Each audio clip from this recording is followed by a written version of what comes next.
evening, everyone. I'll call this committee of the whole meeting to order here in council chambers at 6 p.m. There's no remote electronic attendance, though we are very happy to see you back, Alderman Razak. Thank you. I'm happy I'm back. Okay. We will start then with the presentation, item 3.1, Rock Island Arsenal Defense Alliance funding. Folks from the chamber.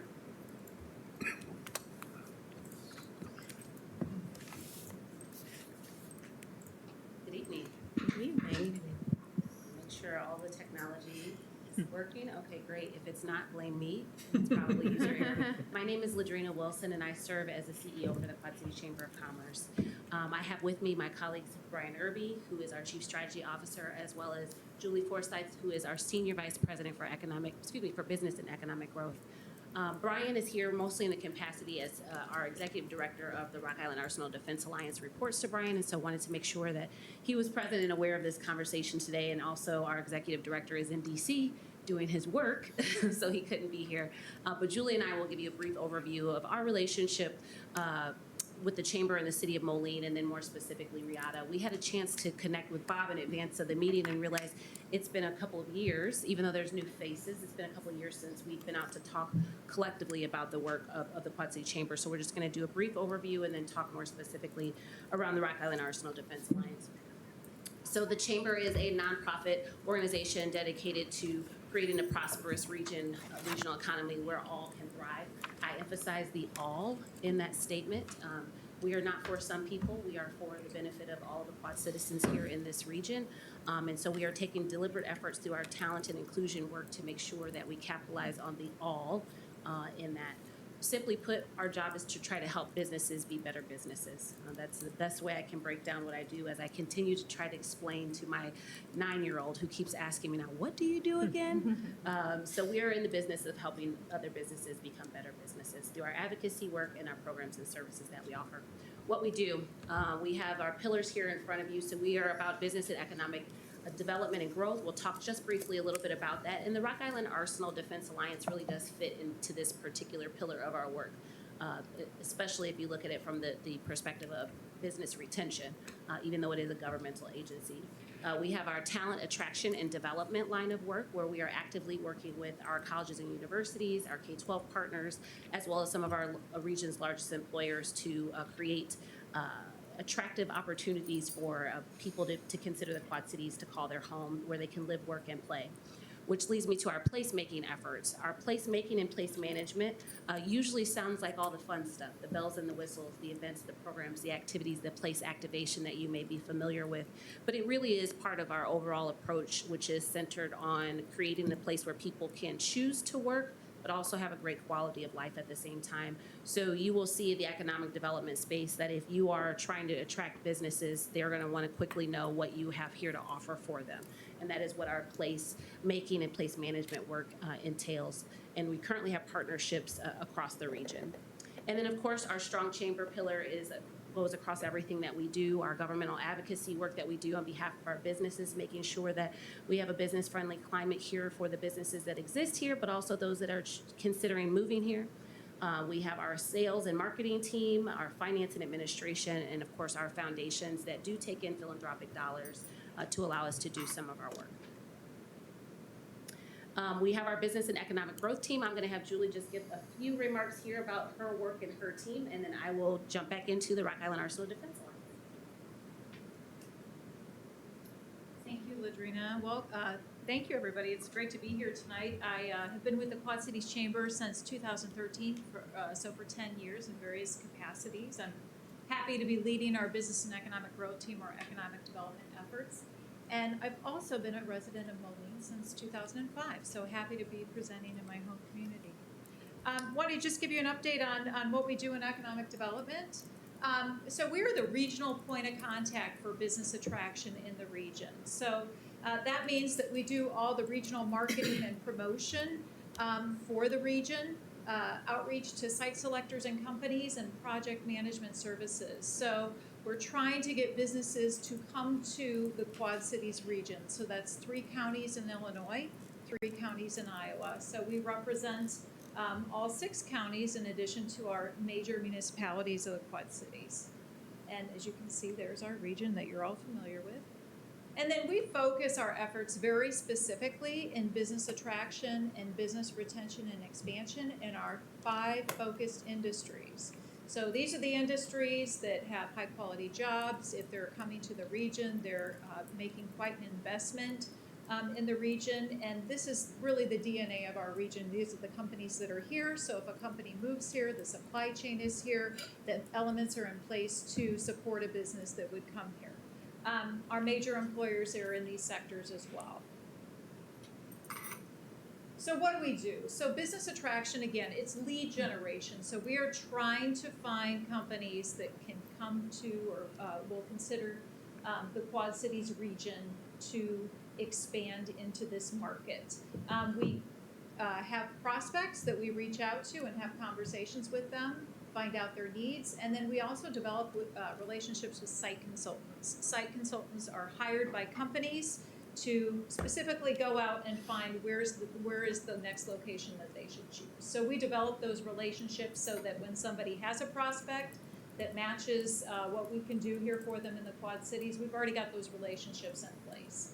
And then we are a major conduit to our state partners and our local partners. We get leads from both, and then also direct inquiry. So this past fiscal year, we had 155 out-of-market conversations, meaning we talked about the Quad Cities to 155 entities or people out of state. We went to 6 different site consultant forums, went to trade shows, and then we also do something every year that we call a familiarization tour. So that's where we invite site selectors to come to the Quad Cities market and host them around the whole region, give them an idea of what it's like to do business in the Quad Cities region, have them talk to businesses, and really have them get to know the assets. It's much different being on the ground than it is just reading about a community or hearing about them. And then we've also reconfirmed and finessed our targets through our targeted industry study that we had a second phase that reconfirmed again our targets just this past year. So we answer RFIs for the region. So each state, the state of Iowa, the state of Illinois, will send us leads for potential projects or companies considering coming to the area. So we assemble all the different sites that may fit the needs of that particular company, and we package up the information, let them know what it's like to do business in the Quad Cities, workforce, anything that they would possibly need to know in order to make a decision. So we put all of that together. Some of these proposals are quite monstrous and can be up to 70 or 80 pages, depending on the specific information that they're looking for.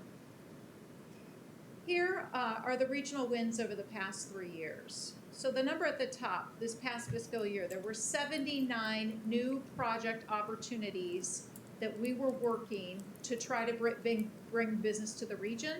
We had 4 successful projects. So you can see the economic impact of that over the past 3 years to the entire region of the businesses that located here, but then also the businesses that expanded here.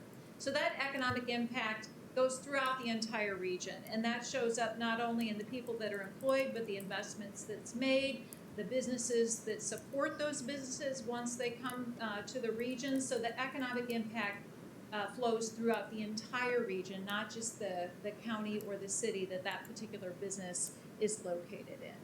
Our Business Connections program is where we do outreach to our existing business. We do existing business in Moline every year, and we invite along our city partners and our local economic development organizations. We have conversations about what's working, what's not working, what are the pinch points in your business. We'll provide them technical assistance or a lot of resource facilitation. Number one request where people need assistance is understanding workforce resources and how they can leverage those. Trying to find additional workforce. We've connected a lot of folks with underrepresented populations and how to get in touch with them, whether it's the immigrant refugee community, it could be our veteran community, or even offender communities. So this is a program that we do this outreach all year round. We've got some Moline businesses there that we've talked to in the last year. And then we also have a grant right now, and this is a grant for $5 million over the next 5 years. And it's focused dollars on supporting our defense and manufacturing businesses within the region. So we're one of 5 communities as part of the Illinois Defense Network where we deploy these funds to help manufacturers and the defense businesses in our region. And we do that in a number of ways, but some of those we'll be putting them together for business development opportunities. It stopped. Point at the other one. This one. That one. Okay. So we have what are called hub brews and hub huddles. Businesses will get together and have that networking element, talk to each other. Some of them, they might become, do business with each other, but there's a lot of sharing and just collegial conversations and building networks that help their business through these opportunities, as well as hub huddles, where that's a little more structured business education events on different topics that are going to help these businesses do a better job being running their businesses, Ladrina said. And then our chamber board, this past year, we have a new forward strategic vision, a new plan. And one of the priorities within that plan is encouraging investment in infrastructure for shovel-ready sites. So what does that mean? So as we attract businesses to the region, they want to get in the ground and find a place as quickly as possible. So that means that we need to have everything lined up. We need to have energy there, power there. We need to have roads there. We need to have all the infrastructure already to the sites. We need to have large sites defined. Ideally, we need to have, as you can see here, how do we define shovel-ready? Some initial studies completed. And so we've had a lot of success over the past 20 years with projects landing in the region. But in general, the site readiness in the Quad Cities is not great right now. We need to plan to have more shovel-ready sites ahead of us so that we can be competitive both in the state of Illinois and the state of Iowa for our entire region.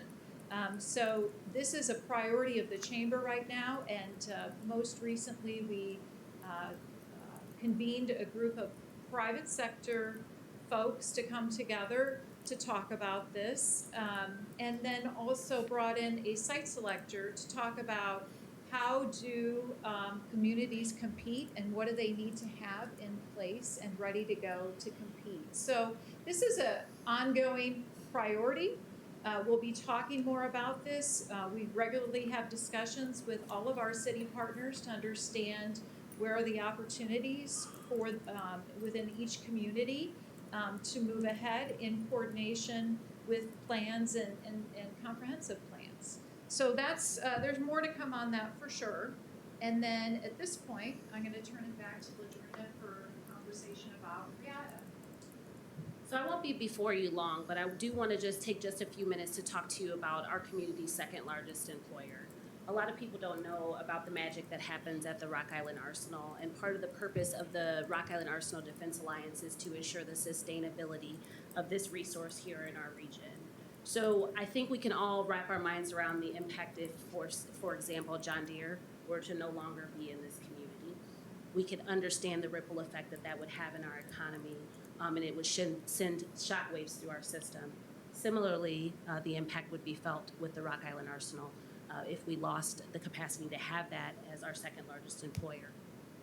The purpose of the Rock Island Arsenal Defense Alliance is really, we're a 501c6 that works around advocacy, essentially trying to put us in a position where we are BRAC-proof, so base realignment and closure. We do not want to see our Rock Island Arsenal close. We are one of 6 installations that provide the types of services that are provided globally to the Department of Defense through the Rock Island Arsenal.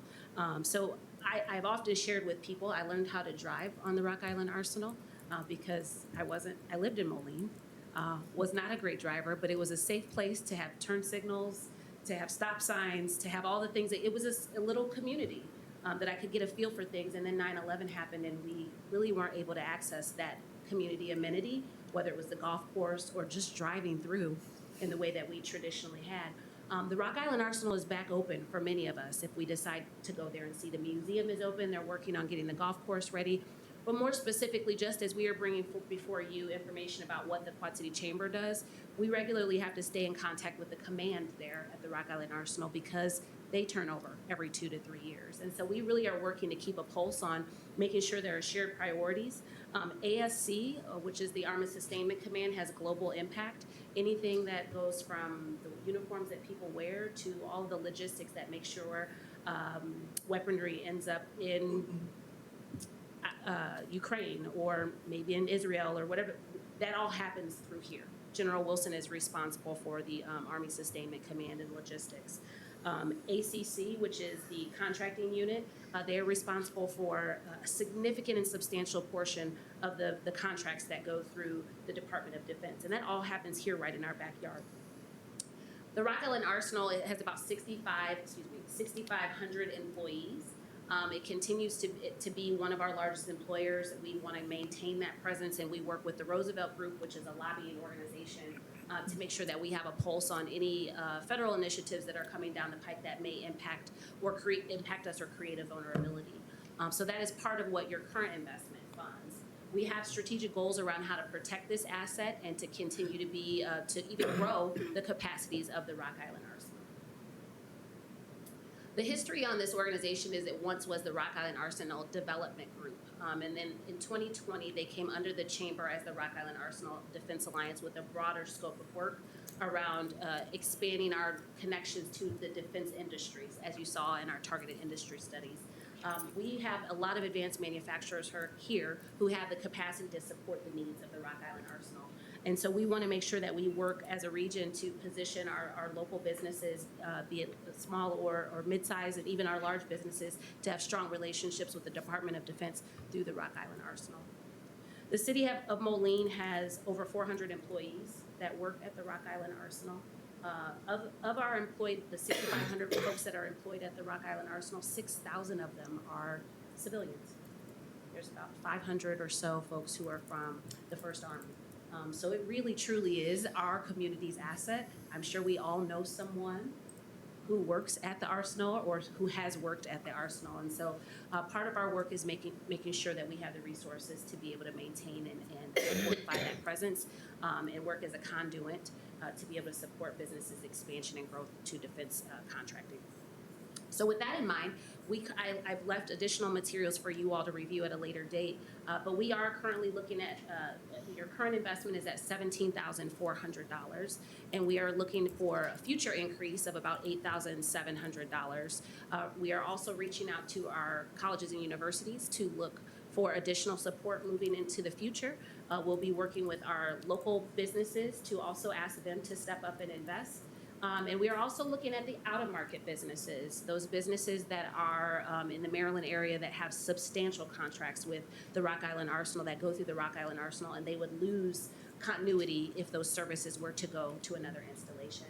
So we do have a very active approach that we are pursuing, but for sustainability purposes, we are hoping from commitments from our cities here and our local counties to be able to support us moving forward over the next several years as we try to build funding for additional sustainability. So with that in mind, I will pause and see if there are any questions. I think we've gone a couple minutes over our time. I apologize. Thank you so much. It was really helpful. Are there questions from the council at this point? We appreciate the detail, Okay. and they certainly can follow up if they have further questions. Thank you so much. Thanks everyone for coming. Next, we have 3.2 Winter Emergency Shelter, Ashley Velez from Humility Homes and Services. Hello. Do you have a handout? You all hear me, or is this on? It's all Yeah. good. Oh, okay, I wasn't sure. Hi, I'm Ashley. I am the Executive Director at Humility Homes and Services. Many of you may be familiar with us. A lot of people think that we just serve the Iowa Quad Cities, so I want to start off by saying that is absolutely not correct. We serve both sides of the river. We serve individuals through mission-focused housing, which is affordable rentals here in Moline, in Rock Island, also in Davenport. We also operate supportive housing on this side of the river. We're actually expanding to an additional 15 units that will be in Moline and in Rock Island. And then also we have rapid rehousing, and a variety of services for veterans that cover 8-county region. But what I'm here to talk to you today about is our winter emergency shelter. I do have handouts I'm going to hand out, but I do need to resend them as a part of it did not print off. Isn't that lovely? Technology. So I'm going to just pass them around, but I'll talk kind of from there. Okay. How many of you are you familiar with winter emergency shelter or just the Housing Council? As Leslie Kilgannon is also with me, so I'm going to reference to her as well. Yes. Yes. Okay. I see a couple of head nods. So, winter emergency shelter, in a nutshell, is it operates all year round. However, it specifically operates physical shelter in Davenport from December 1st till April 15th. As a community, we came together 5 years ago and said, how do we end the need for an expansion of sheltering?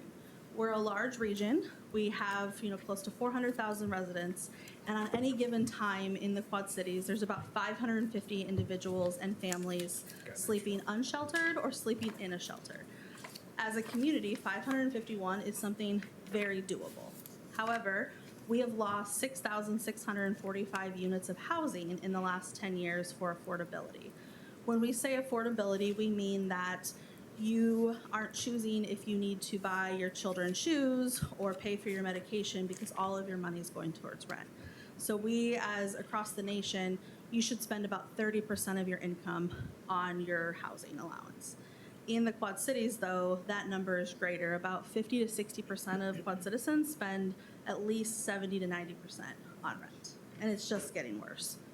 So we're entering year 5 of the winter emergency shelter. So what I passed out on the first page, it shows really a breakdown of how we've made a significant impact. We've taken the number from 400 individuals to 171. What's missing that I do need to email out to all of you is the breakdown of where do we go from here to actually end it. Since it is year 5, the goal was to close it by the end of this year, but we don't have the ability as a community right now.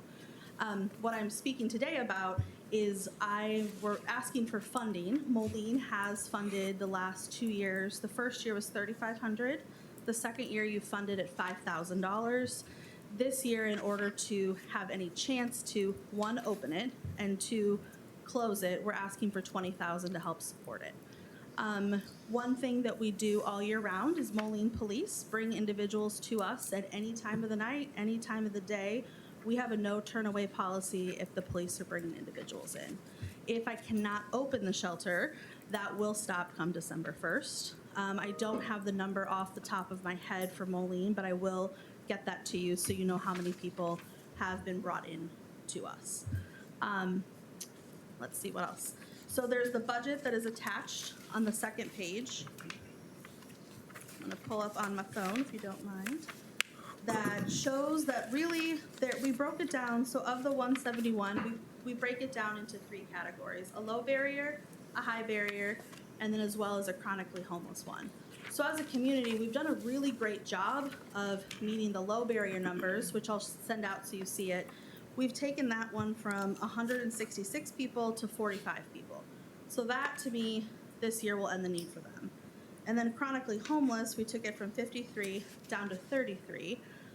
That was primarily Humility Homes. We've done that by expansion of supportive housing over the last 3 years. We've added about 45 units of housing for supportive housing, and we're adding another 15. So that, I know, will go down more. The big population that I'm most worried about is 93 individuals that there's not enough affordable housing. They are what we consider high barrier, so they stay 15 to 31 days without someplace to go until we can hopefully get into housing, figure something out, or they'll disappear, and then they come back when we see them later in the year. So as a community, I don't have a solution to that, so it's really a 2-part ask of 1, for funding to just get it open, and then 2, for a greater ask into actual creation of housing. So I'd like to have Leslie come talk for a minute or so about that, because that's also on there.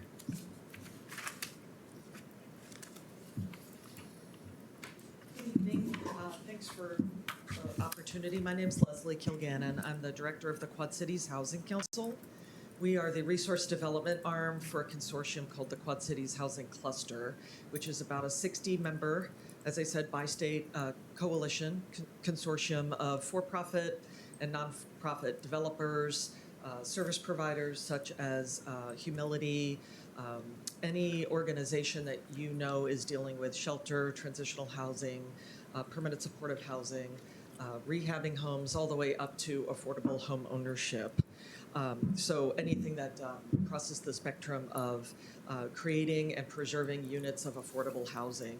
The Housing Council raises money and we distribute dollars for affordable housing in both Rock Island, Moline, and Davenport primarily. We act as the local housing trust fund for Scott County, Iowa as well, and fiscal agent for Muscatine County for the state housing trust fund dollars. So as Ashley mentioned, the winter emergency shelter is a primary need. When we started this 5-year plan, 5 years ago, we thought we would be much further along in addressing the need of units that we need to have created, preserved, and I'll explain created in a minute, in order to house the number of people that we are seeing experiencing housing instability and homelessness. And as Ashley mentioned, there's more than 6,600 units that we need for people at that extremely low to low income categories in the Quad Cities, not in Moline, throughout the Quad Cities. So we have this plan that has been very effective even throughout the pandemic. We met all of our needs over the course of 4 years, but we're not seeing the community support we thought we would get for creating units of housing. So that's the conversation we want to start. There's needs in terms of affordable homeownership, of course, and shelter, of course, but that key component is rental housing. As interest rates have gone up, more people who would have purchased homes, they are no longer doing that, so they're staying in rental properties. Those units are now no longer available for someone to move up. So we're seeing fewer people buy, we're starting to see people stay, rents are going up because of the pressure on the rental market, and people, as you can imagine, at that extremely low to low income categories, but even moderate income people are starting to feel the squeeze. So we have more people being cost burdened, as Ashley explained, 30% or more being impacted. We don't have enough units, physical units themselves, to get back online and to create units of housing for people to stay in. And of course, this is a bigger problem than my pay grade is wages are not keeping up with the cost of living. So for 40 years, as I like to say, we've kicked this can down the road about creating affordable, safe, decent housing that's affordable for everyone. And we're kind of here to say we're not in a position where we can delay this any longer. So dialoguing about the need for everyone's support, we're going to every municipality, asking for support for the winter emergency shelter, because agencies just can't make do with what we have anymore. We really need that intentional, sustained support along the continuum for affordable housing. Thanks. Thank you so very much for coming tonight and explaining things. Are there questions from the council?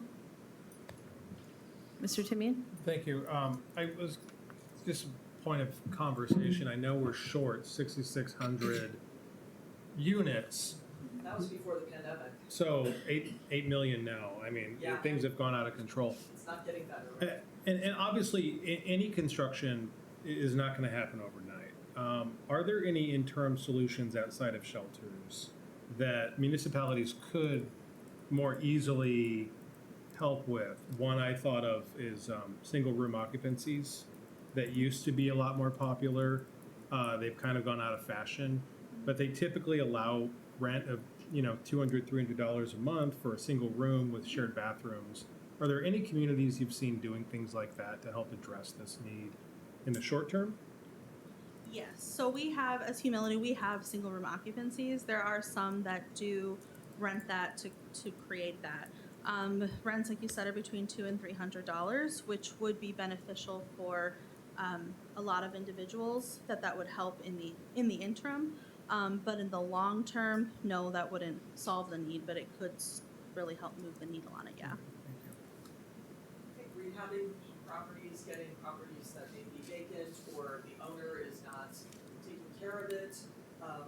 For whatever reason, absentee owners or landlords, trying to get some of those units improved so that the quality is improved and those units can go back online. As we were discussing before the meeting, rehabbing properties and getting them back online is going to be faster and far more cost efficient than new construction. I'm not proposing new construction, 6,600 units. That would take us 50 plus years. Right. But we have to start somewhere and really rehabbing units, changing some policies, being more friendly as municipalities can take a look at working with housing agencies such as Humility, Project Now, BHDGE, and other places, Pure French on the other side of the river, to make opportunities more possible, just get the units back online. A couple of other things also, I mean, I don't know if CDBG dollars would allow it. I know it usually goes for services, but a thing that we hear a lot from landlords, especially small landlords, is during the pandemic, you couldn't enter a unit, right? It was maybe a year or two before evictions were happening. So landlords that use this income to support themselves had to dump a significant amount of money into units that may have been trashed, deteriorated, that sort of thing. So they then have raised the income, right? Or raise the rent. One thing you could do that we've talked about as a council, as a housing council, is can we create a fund that landlords can access to say, if you keep this unit at X amount, at HUD, FMR, depending on how much it is, if you agree to keep it under that, we'll grant you money to fix up your unit. We've talked about, is there a way to do that? That would be an option. I know ADU units you all have passed and discussed. That's an option. Well, maybe not We have passed, discussed in the past. Discussed in the past. That's what it is. ADU units are an option. I mean, definitely thinking outside the box. Some municipalities too have, if you are going to build a new unit, or if you are going to do like a rehab of a unit, that you say that you'll keep some of them affordable if you want to build in our city. Otherwise, we won't let you get a contract to build. Iowa City is a prime example. Most all new units there, 10 to 20% of all units being built have to be maintained affordable if you're going to let new construction come in. That would be an option too. I know that's longer term, but that's a big change that would be beneficial too. Tiny homes. I'm not a big fan of tiny homes. Okay, so That's my can you own- help us understand that? My concern is when it comes to tiny homes, how would you make sure that in our weather stance that all of the units, all of the plumbing, electrical and things would be protected when it comes to that? Because it's kind of, they're similar to a mobile home makeup. And we've had people that have come into shelter because they don't have weatherization, and so they're homeless during the winter.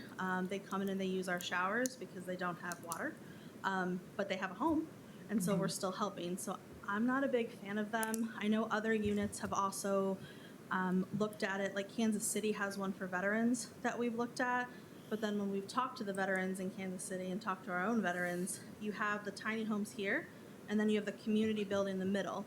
They're like, I'm not going to go over there to do laundry. I'm not going to go over there to cook. When it's, negative 20 out, I'm not leaving my house. I'm like, well, okay, that's fair. We have a lived experience committee, so when we come up with ideas or we're looking at items, we just talk to the people that we've served. We've got about 10 that we're like, would this work? Would this not work? What's your opinion? So that's how we start. Thank you, that's very helpful. Yeah. And I hope you are aware that in our recent discussions this summer about updating our strategic plan, and we have put infrastructure and housing as two major issues. Yes. We still have to adopt the updated strategic plan, but you're talking to a group of people who are, I think, on the same or similar wavelength of understanding there's an issue and that we need to address it. And you probably also know that we did pass a rental housing licensure program. Yep, I'm aware. I was going to say that is something I would say out of all the municipalities, you're kind of leading the way when it comes to housing. We really appreciate it. I know that there's a lot more that can be done as a whole community, but it's great to see it going slowly, that there is progress being made. There's just still a greater need for the lower level for it. Okay. Oh, Oh, yes, Mr. O'Brien. Are you aware of any national companies that are buying up houses for rental purposes? Because I know that's a national trend. There's It some is. chicanery going on, I'm afraid, with some of these big Yeah, and then they'll firms. create different LLCs and they sell in between. Mhm. So some of the big property companies that you see, they have a lot of the national ones. So we don't work with a lot of the property companies. We try to work more with the small individual landlords because it's easier and we know they're better kept units. Right. It's definitely a national trend that we're Mhm. bucking here. And those houses go offline as homeownership, so Mhm. again, a smaller pool of homes to buy. Right. That would be considered affordable for anyone Exactly. moderate or first-time home buyers, so those units are gone.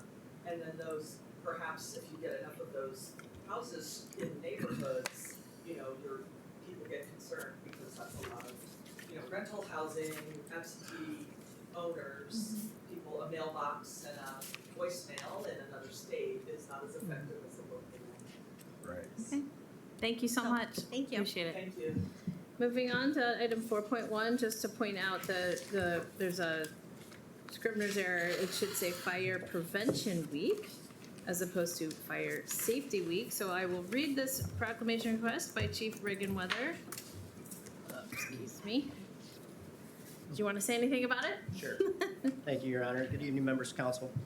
I'm excited to be here tonight during Fire Prevention Week to emphasize the importance of fire safety in our lives. This week serves as a reminder of the critical steps we should all take to protect ourselves, our loved ones, and our communities from the devastating effects of fire. During Fire Prevention Week, communities across the country come together to educate and raise awareness about the risks of fire. This year's focus is on kitchen safety and cooking fires specifically. We will be offering educational materials, increasing awareness through the use of our social media platforms, and conducting fire drills. Please take advantage of these resources to reinforce the importance of fire safety in your family. Fire safety is not something to take lightly. It's a responsibility that each one of us shares. By practicing prevention, having a plan, and staying informed, we can significantly reduce the risk of fires and ensure the safety of our loved ones and ourselves. Thank you so much. So the proclamation reads, whereas the safety and well-being of our community is of paramount importance, and whereas fires pose a significant threat to lives, property, and the environment, and whereas educating our community about fire prevention and safety is essential in reducing the risk of fires and their devastating consequences, and whereas Fire Prevention Week provides an annual opportunity to raise awareness and promote fire safety education, now therefore I, Sangeetha Rayapati, Mayor of Moline, do hereby proclaim the week of October 8th through 14th, 2023 as National Fire Prevention Week. Thank you so much, Chief. You want this? All right. There you go. All right, public comment. We have one, Your Honor. Okay. It's, Tony Bear. Okay, you have 3 minutes at the microphone. And do you have the clock timer thingy? Okay, thank you. Hopefully I don't have to be 3 minutes. Thank you guys for letting me talk today. Kind of doing a 180. I was here a few weeks ago and favor of the food truck park, or whatever you want to call it, over on 53rd Street, Moline. Some things have since happened since then. And I feel like you guys need to know what's going on in your community.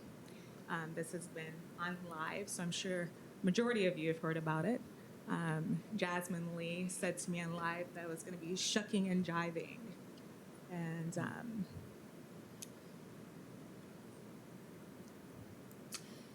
2023, there's a lot of stuff that was just talked about that we should be concentrating on. Trying to get more businesses, homelessness, and things of that nature. And we still have to deal with racism.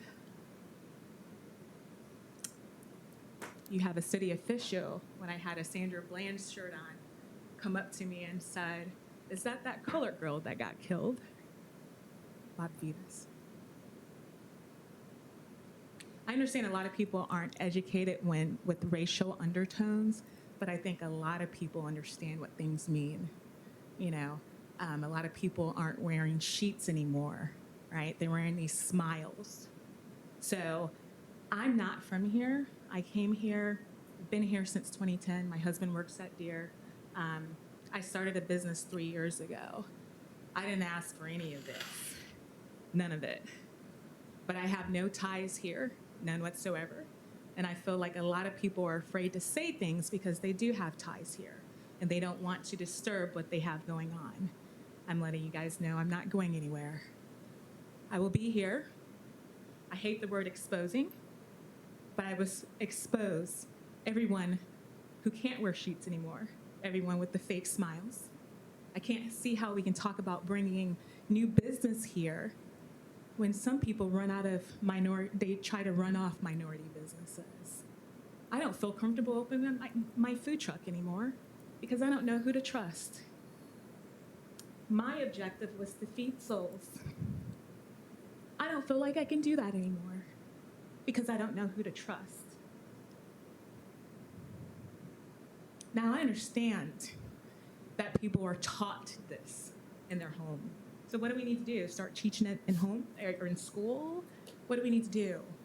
It's just hard to believe that 2023, we still have to deal with racism. Uneducated ignorance that we have to deal with.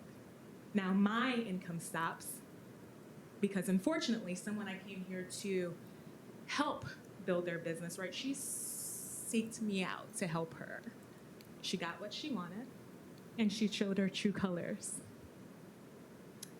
Layman's terms, that's not fair. That's unjust enrichment. I very much appreciate you coming and speaking, and as I mentioned to you personally, I'm very glad you spoke to the Human Rights Commission also. Unfortunately, I have to stick to the policy. Absolutely. But we'll be happy to follow up with you as needed. Absolutely. I'm just going to sit in the back. No problem. Listen to the rest of this. Yep. Thank you. All right. Thank you. Questions on the agenda?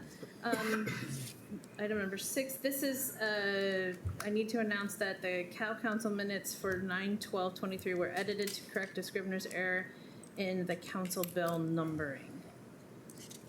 That's the only questions on the agenda update. Got it. Thank you. Hang on 1 second. So we move to our cow agenda items. 7.1, a resolution declaring a 2005 John Deere motor grader, serial number DW672DX596790, a city-owned asset as surplus property, and authorizing the fleet and facilities manager to dispose of said vehicle through the legal disposal process that is most advantageous to the city, whether sealed bid, auction, negotiations, or otherwise. Mr. Vitas? Sure, if I could, Mayor, Council. Typically, what is required anytime we're disposing of any capital items in the city, that we have city council authorization to dispose of the asset. Sometimes it comes forward as an individual item. Sometimes some cities will just give you an entire list at the end of the year, and it'll be just a massive surplus approval. So in this case, it's the request from the fleet and facilities manager to dispose of the John Deere motor grader this evening. Motion to approve? Second. Motion by Schmidt, seconded by Finch. Is that who it was? Thank you. Discussion from the council? Yes, Mr. Schmidt. I just want to say that I continue to be glad to see our staff managing the fleet and not just in identifying when we need to buy something, but also saying, hey, it's time to move on. It's time for us to right size to move that around.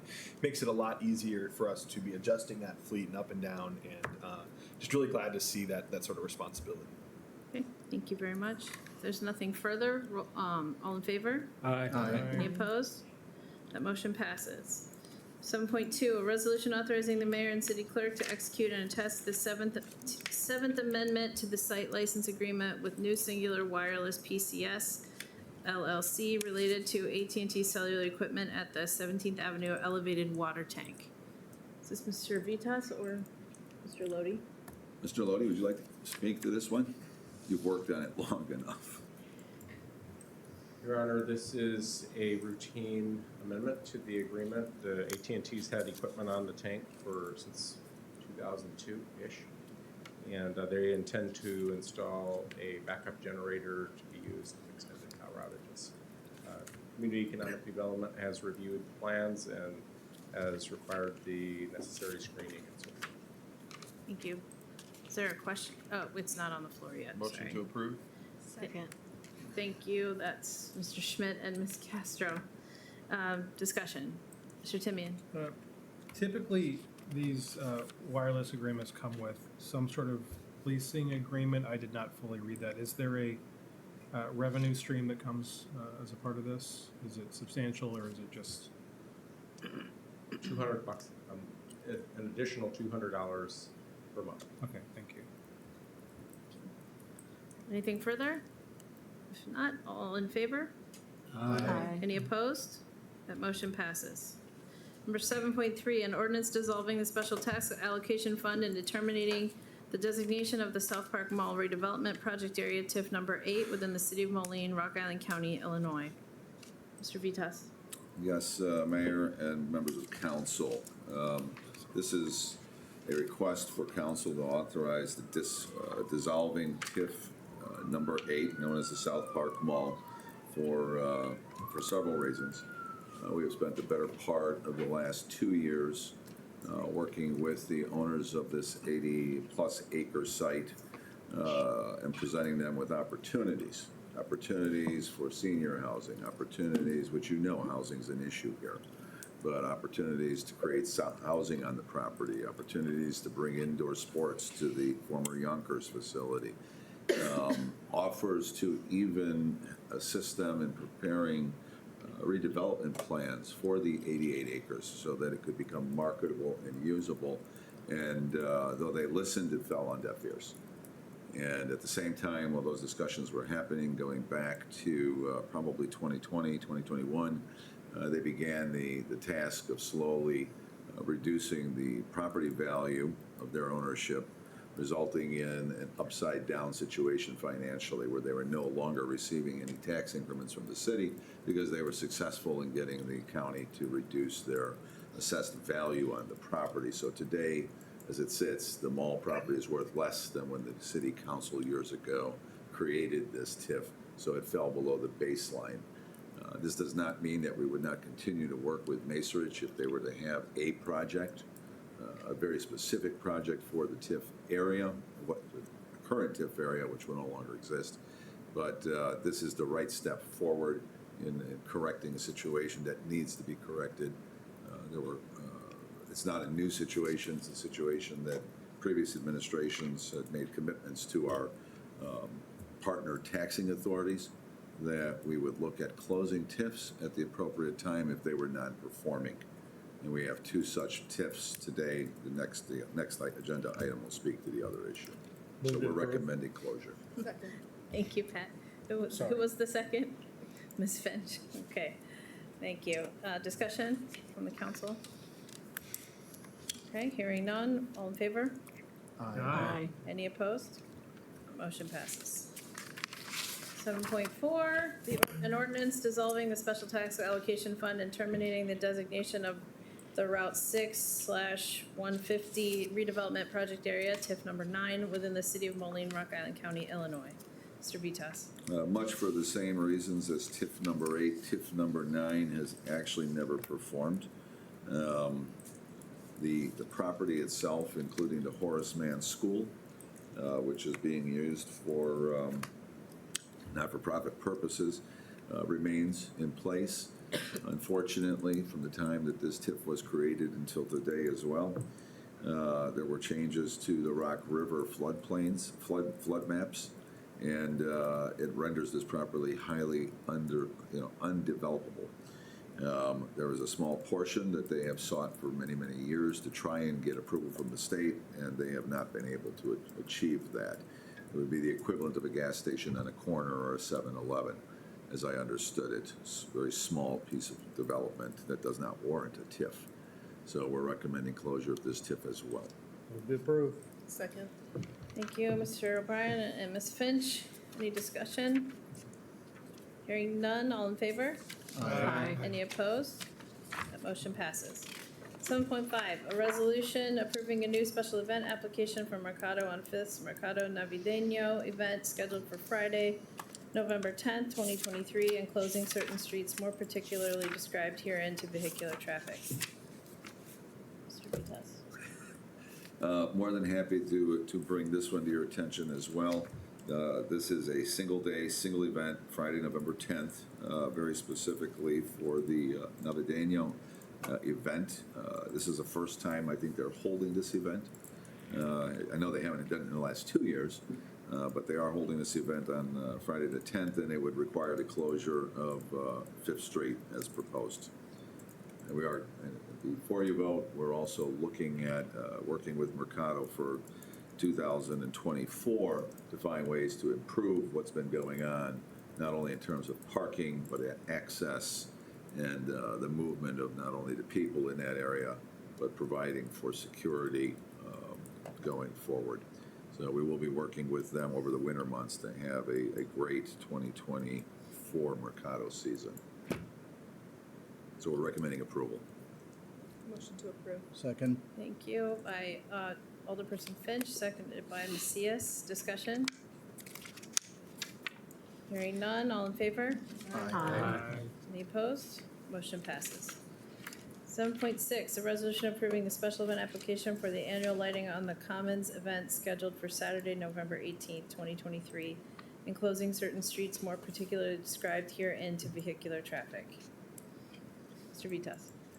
Yes, this is our city's annual holiday event, and we are looking for simply closing off a portion of River Drive on the south side of River Drive in order to conduct the event safely and contain crowds, basically. It's for crowd control. We do get very large crowds for this event, and it's probably one of the better attended events with young families who are looking to see the big switch get pulled and the mayor light the Christmas tree. So we're recommending approval of this, of course. Move to approve? Second. Motion by Alderperson Macias, seconded by Finch. Discussion, yes, Mr. Schmidt. I just want to bring to everyone's attention, I do have a relationship with the John Deere Pavilion in advertising, but I've been advised by council that it is not a conflict of interest. Thank you. Thank you. Anything further? Hearing none, all in favor? Aye. Any opposed? Motion passes. Move to our informational, Mr. Vitas, October status and information report. I promise to be short. Again, we continue to release a monthly report that identifies all of the significant body of work that your organization and that your staff is actually performing daily. And this report is really meant to speak not just to council, but to speak to the public and to our stakeholders and business community as to what is being accomplished by the city with the tax dollars that we operate with. I'm happy to report, as you look at the summary, there's been a number of successes that took place. One was launching the website for the Quad Cities Land Bank Authority. They've been working on that for months and months to try and get that done. And hopefully that will then assist them in working on all issues related to vacant lots and vacant homes in this community that could be reused. The IDA grant, of course, the Strong Communities Program, that's a significant body of work that the community development folks are doing in CED. And so we're happy to see that going forward. As you know, there's a lot of engineering. I'm not going to go through all the engineering projects. Sorry, David, if you're listening online. But probably the most significant project they did was the Avenue of the Cities between 34th and 41st Street with the asphalt overlay. Certainly a massive improvement and over what was there. I will announce that we did hire the management analyst and grant coordinator. She started actually yesterday. So we handed her a list of grants that are currently underway, grants that are coming forward, and grants for the next 2 years, both those that are recurring and those that are not. So she began employment with the city and is located in the adjoining building next door. And with that, I'm going to stop because I could keep going. I'm going to try the Five Guys food restaurant. They finally got their license. When I'm real hungry, though, because those are big burgers. So with that, please accept the report. Thank you. Yes, questions, Mr. Macias? Thank you. For the Morgan Park, and I guess it's more for David, it said the environmental submittals were completed in February. Is that the expected time frame, or is there any concern? Why? Can you hear me? Yes. Yes, you're, We were waiting on IDOT to review the plans, and then we'll start the process of securing right-of-way and having a neighborhood meeting and things. So right now, we're in a holding pattern waiting for IDOT. I guess my question is this typical, the timeframe? They're taking longer than we had hoped, yes. IDOT is very behind, yes. All right. Mr. Timian? And that's only phase one of this project. Right. Phase two is a second grant we need to apply for to get maybe through by-state or any is. other source. So this is longer than you think. That's another item on the agenda tonight. Well, and I guess to follow up on that, would this, the environmental submittal cover both phases or just the first one? Just the first one. Okay. All right, thank you. Thank you. It probably wouldn't hurt us, Mr. Dryer, if you were able to give us maybe like a timeline that we could look at that is concise about where we've been and where we're headed with this particular project, at least, especially Mr. Macias, who's, the project's in his ward. Oh, absolutely, we can do that. Thank you so much. Thank you. All right, we'll call the regular council meeting to order. Let's pledge of allegiance, please. I pledge allegiance to the flag, the United States of America, and to the republic for which it stands, one nation, under God, indivisible, with liberty and justice for all.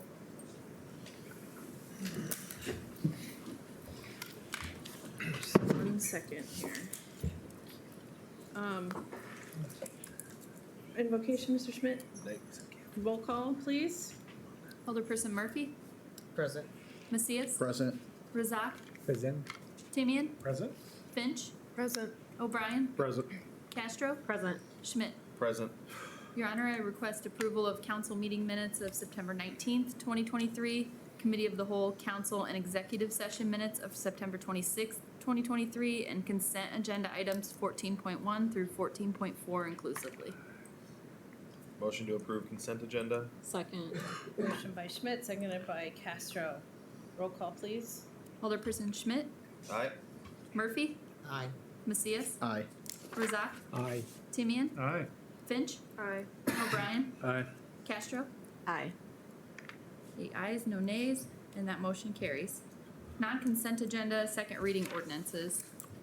Item number 16.1, ordinance amending Chapter 35, zoning and land development of the Moline Code of Ordinances, Article 1, general provisions and administration, Division 2, word usage, abbreviations and definitions, Section 35-1203, definitions, Article 3, zoning, Division 4, land use regulations, Section 35-3401, regulation of allowed uses, Table 35-3401.1, permitted land uses, Section 35-3408, principal commercial land uses, Section 35-3414, accessory commercial land uses regarding zoning text amendments concerning food trucks or motorized food vendors. Is there a motion? Motion to approve. Thank you, Ms. Finch. Is there a second? Second. Second by Alderperson Schmidt. Discussion. Hearing none, roll call, please. Alderperson Schmidt, Aye. Murphy, Aye. Macias, Aye. Razak, Aye. Timian, Aye. Finch, Aye. O'Brien, Aye. Castro. Aye. 8 ayes, no nays, and that motion carries. Item number 16.2, an ordinance amending Chapter 15, garbage and trash of the Moline Code of Ordinances, Section 15-2200, fee for residential refuse collection by repealing said section in its entirety and enacting in lieu thereof one new section, 15-2200, dealing with the same subject matter. Is there a motion? Motion to approve. Second. Motion by Finch, seconded by Castro. Discussion. Mr. Schmidt.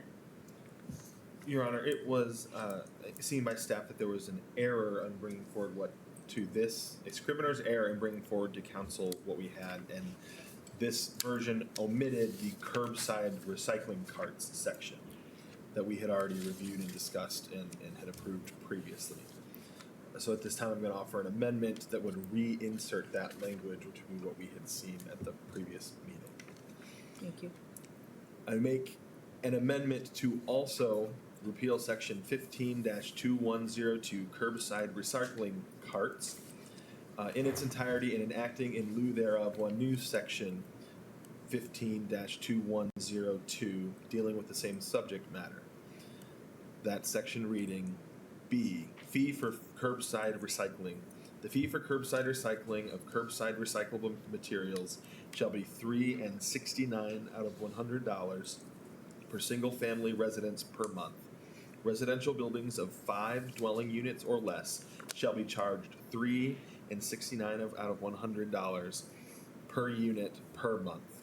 A residential refuse collection fee of $10.79 per month will be combined with the curbside recycling fee of $3.69 per month, and the combined fee will be added to the property's quarterly city utility bill. Said combined fee will be known as solid waste collection and recycling fee of $14.48 per month, and its payment shall be applied immediately after stormwater fees and prior to water or sewer charges. Second. All right, motion by Schmidt, seconded by Mr. Timian. Discussion on the amendment. Everyone understands it? It's Ms. Castro. I just have a question. In the wording, the fee shall be added to the property's quarterly city utility bill. Will that be needing to change when we change to the monthly billing? Yes. Short answer is yes. So, Ms. Kostopoulos, do we need to have an amendment to this amendment? Or a second amendment that changes the word quarterly to monthly?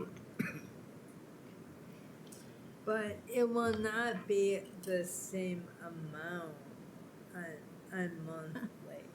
Mr. Lodi?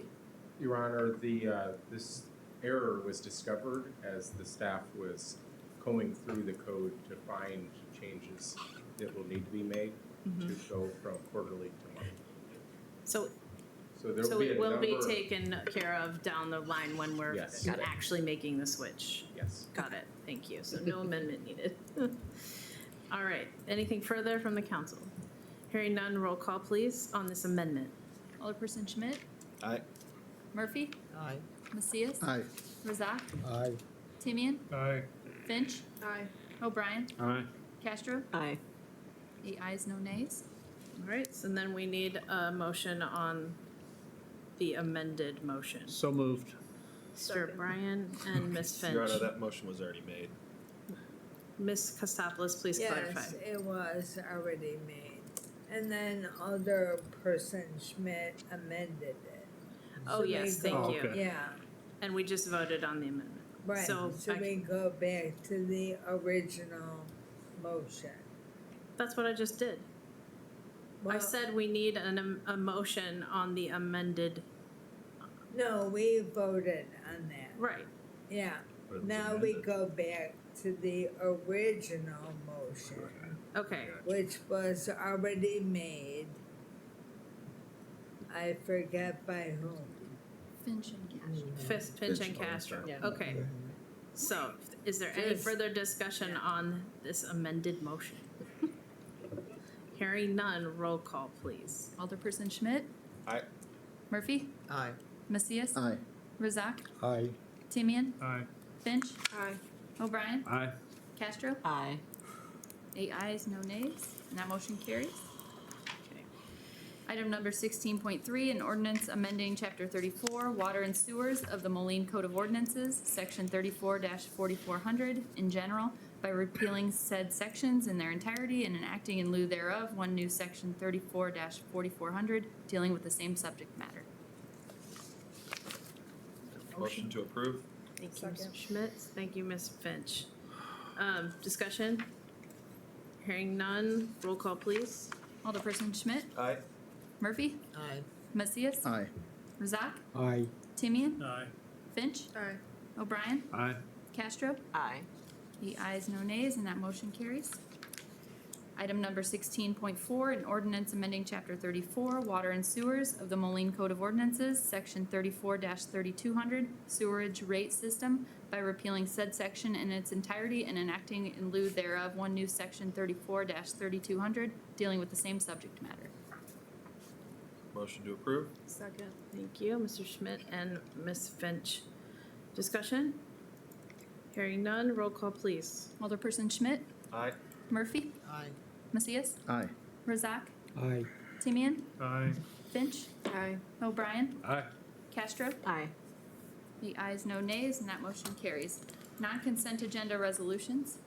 Item number 17.1, a resolution approving and accepting proposed changes to prior contract language as agreed to by and between the negotiators for the City of Moline and the American Federation of State, County, and Municipal Employees, AFSCME, Local 1132, relating to wages, hours of work, and other conditions of employment for the contract term January 1, 2023 through December 31st, 2025, and authorizing the mayor and city clerk to execute and attest to an agreement incorporating said changes with the American Federation of State, County, and Municipal Employees, AFSCME, Local 1132, relating to wages, hours of work, and certain other conditions of employment.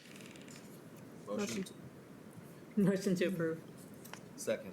Motion by Castro, seconded by Schmidt. Discussion.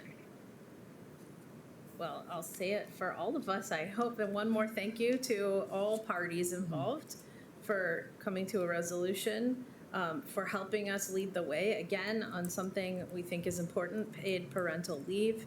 I'm very, very, very proud of everyone involved in making that decision and making it possible, especially finance for shepherding us well, and, you know, previous councils and this council for making sure we had the resources to treat our workforce well and give them options, and hopefully also create a recruitment tool. Thank you. Anything further from the council? Hearing none, roll call, please. Alderperson Schmidt, Aye. Murphy, Aye. Macias, Aye. Razak, Aye. Timian, Aye. Finch, Aye. O'Brien, Aye. Castro. Aye. The ayes, no nays, and that motion carries. Item number 17.2, a resolution approving an agreement with UMR Incorporated, UMR, to provide administrative services for medical and prescription drug benefit plans, administrative services for dental, vision, and flexible spending claims, and pharmacy benefit management services for a 3-year period commencing January 1, 2024. Motion to approve. Second. Motion by Finch, seconded by Schmidt. Discussion? Hearing none, roll call, please. Alderperson Schmidt, Aye. Murphy, Aye. Macias, Aye. Razak, Aye. Timian, Aye. Finch, Aye. O'Brien, Aye. Castro. Aye. 8 ayes, no nays, and that motion carries. Non-consent agenda, first reading ordinances. Item number 18.1, an ordinance amending Chapter 34, Water and Sewers, Section 34-4203, Detention System Criteria of the Moline Code of Ordinances by enacting one new subsection C3. Motion to advance second reading. Thank you. Second? All right, motion by Finch, seconded by Timian. Roll call, please. Alderperson O'Brien, oh, I'm sorry. My vote box is wrong. Alderperson Schmidt, Aye. Murphy, Aye. Macias, Aye. Razak, Aye. Timian, Aye. Finch, Aye. O'Brien, Aye. Castro. Aye. 8 ayes, no nays, and motion to advance to second reading carries. And that is all I have this evening, Your Honor. Thank you. We move to miscellaneous business. Just a reminder, if you could help push out the information about Riverfront Fest. What are we calling this MKSK event? The Fall Fest. It's a fall fest. Fall Fest. It'll Fall be a Fest. small event, smallish event. But that's a chance for the community, their first chance to really get involved in sharing ideas. We know that, I think, holiday weekends, you know, leading up to Halloween, you know, there's a lot going on, but the more we can share that with the community, the better, to get a good response rate there. I also want to say thank you to our staff. I don't know who's coordinating it, but the representatives from CED and Neighborhood Improvement Officer and Police Officer who are going to neighborhood groups and chatting with them. I just got something at my house the other day for my neighborhood group, which has never had a meeting, and I think is newly constituted, Forest Hill. But I saw that you had done that in the East End, and I had heard that it was a great event from some Moliners, and I think the more that can continue to be done, the more we have an opportunity to meet our neighbors, understand our neighbors, and understand the city services. So Shout out goes to KJ on a lot of that. She's been coordinating a lot of those neighborhood great. meetings Well, too. please tell her our thanks for that good work. And, as my final note here is, as we sit here as the most diverse council in the history of Moline, I just want to acknowledge your comments and let you know we have heard you. Is it Bear? Bear. Ms. Bear. Some of the issues are beyond anyone's individual control. We can continue to work through our HRC, through our own actions on bringing this community together so that people understand one another, and old microaggressions or old sayings or old ways of thinking about each other can move into the 21st century and beyond, right? We can do that. Every community has work to do, but I wanted you to know you were heard, and any of us people of color up here have stories similar to what you explained to us today that we continue to let roll off our back. And and I know that's part of how we walk in the world. But all I can tell you is we're committed to working as a community to bring this community together and have better understanding at the bare minimum. So, yes. Ms. Murphy? I have nothing. All right, Mr. Macias? Yeah, thank you, Your Honor. Just, it's homecoming week. Be on the lookout for some kids that might potentially get a little out of hand. They've been in my neighborhood. They've been in mine too. Yes. Smashing it's pumpkins. all yes, it's all fun and games, but some of these kids. So just tell the kids to just don't go overboard. Have good, healthy fun. And hopefully the rain will stay away on Friday. So that's pretty much all I have. Okay. And there was a note for those who don't have kids in the school district. There was a note that went out from the high school trying to say, police department's already been involved with some situations. Look out for one another. Thank you. Mr. Razak. Fine, thank you. Mr. Timian. Thank you, Your Honor. I've been kind of mulling over this since the public comment, and I want to appreciate it. I wish I had an easy answer for these kinds of things. They're not. If we had a silver bullet, we would have figured it out a long time ago. I want to reiterate, these are taught behaviors, and as leaders of the community, we are teachers. And we teach through our example and our behavior and what we tolerate and what we don't. And I heard the examples, and I know that they're commonplace, and they just struck a strong nerve because it felt like I was transported to a different time. And I know this happens all the time, but it saddens me, and it really frustrates me that we continue to deal with this. And I would like to say, as a leader in the community, I'm dedicated to teach. This is not okay, and I hope that we can all do the same. And I'll give you my information so we can talk more later. Thank you. Thank you. Ms. Finch. I would just like to piggyback off of what Mr. Timian said. Apologies that happened. Also, I can give you my information. You can reach out at any time, but that was completely uncalled for. Mr. O'Brien. Nothing, Your Honor. Ms. Castro. Again, like everyone else, I just wanted to let you know that that is in my ward. I'm the alderperson for Ward 7, so I'd be happy to talk with you afterwards too and provide you with my information just to have a conversation on how we can work together to make things better. Mr. Schmidt. Nothing, Your Honor. Staff. Miscellaneous. Nothing this evening. All right. Yes, Mr. Lodi. Just want to make you aware that staff has partnered with an engineering firm individually, but jointly with East Moline and Rock Island to look into options for PFAS treatment in drinking water. We've engaged this firm to do a high-level study. Rock Island approved their agreement with this firm last night, and there's some media coverage, so I just wanted to make you aware of this. Thank you so much, and thank you for moving that work forward. All right. Any further public comment, sir? All right. Executive session.